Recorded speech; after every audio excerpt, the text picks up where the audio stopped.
So I would like to welcome all of you to today's class. Our topic is Superconsciousness, the key to success. And my name is Ananta, and with my wife Maria, we serve on the Ananda farm. And Sean Mershore is from Ananda, Los Angeles, and Hollywood. And Peter Gehring is the manager of Ananda Village.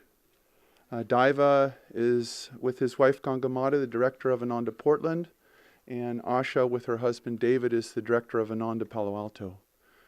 This is one of the most fun topics to talk about because of the intrinsic joy in the superconscious and the possibility of carrying with us into our daily lives the essence of meditation, of Spiritual Renewal Week, of Kriya, of the bliss of Ananda, and the teachings of Paramahansa Yogananda. The superconscious mind is the third part of the mind. In the West, we spend a lot of time on the subconscious and the conscious, and not nearly enough on the superconscious, but Swamiji and Master have tried to point out to us that the superconscious is the part of the mind that brings us joy. It is the source of all solutions, all inspiration. Last night, for those of you who saw the peace treaty, Lord Christar and the hermit represented the superconscious mind, and the three lords represented the conscious mind. A little bit of cynicism, a great deal of cynicism. A lot of linear thinking that leads us into dead ends. And the inspiration was of the superconscious mind. And that is the realm that we are pointed towards by the masters of all religions, is towards a fluidity, towards an expansion, as Swamiji said to Jyotish. Joy's nature is to expand. Similarly, the superconscious mind's nature is to expand. And the reason for that is the superconscious mind is in tune with the reality that you are a part of all that is.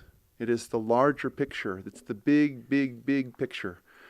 And that is where we need to be. That is where we need to live. And that is what brings us to success. In fact, we can only understand success from the perspective of the superconscious mind. What is success? Success, essentially, is self-realization. It is the realization that you are a part of all that is, that you do not need this awareness to be changed on the outside, but you need to realize it. You need it to come into your consciousness. It comes in at the superconscious level. Every one of us here, every human being has access to the superconscious mind. And it's a dynamic state. We're going to talk about it this morning with our 4 speakers. I was thinking of, Devi very briefly alluded to this, but she mentioned that in past Spiritual Renewal Weeks, we started out with Swami Kriyananda playing a concert for us on his guitar. And he would sing, "Come Gather Round." And we sang "Come Gather Round" this week, didn't we? But there was a difference. When we began, the song was essentially the same. A couple of the words are changed, not too much. We used to sing the blues away, and now we let joy sing out today. It's not that big a change. It's just we got tired of the blues, so we got rid of it. But the song and the inspiration was the superconscious inspiration from the divine. And Swami would sing us the song. And then eventually, we would have a guitar player, and we would have 4 people sing parts, alto, soprano, bass, and tenor. And then eventually we had sectionals, and we kept broadening it. And this week we had a beautiful array. And thank you all for singing it. I was deeply moved. I was I was deeply moved because the fulfillment of this seed of superconsciousness has reached over the 40 years a new dimension. And in present time, this was the superconscious performance of Come Gather Round. But it is no less superconscious than in 1968 when Swami would sing us that song on his guitar. Because the superconscious is in the present. It's changing, but its essence is spirit, not form.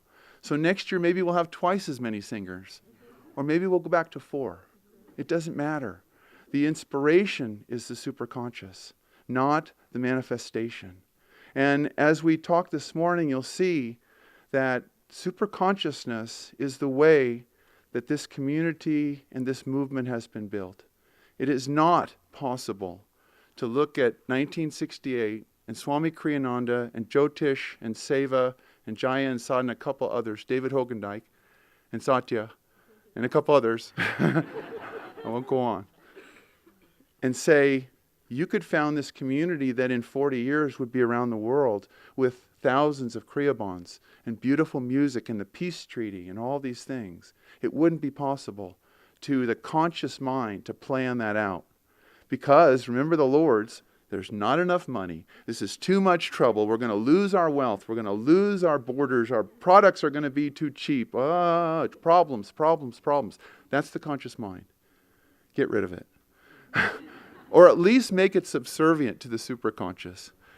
I get emails, and I have a filter, and when I turn on my computer, a little number on the left side sends all the junk email up. And it goes 1, 2, 3, 4, 5, 6, 7, 8. It goes to about 100.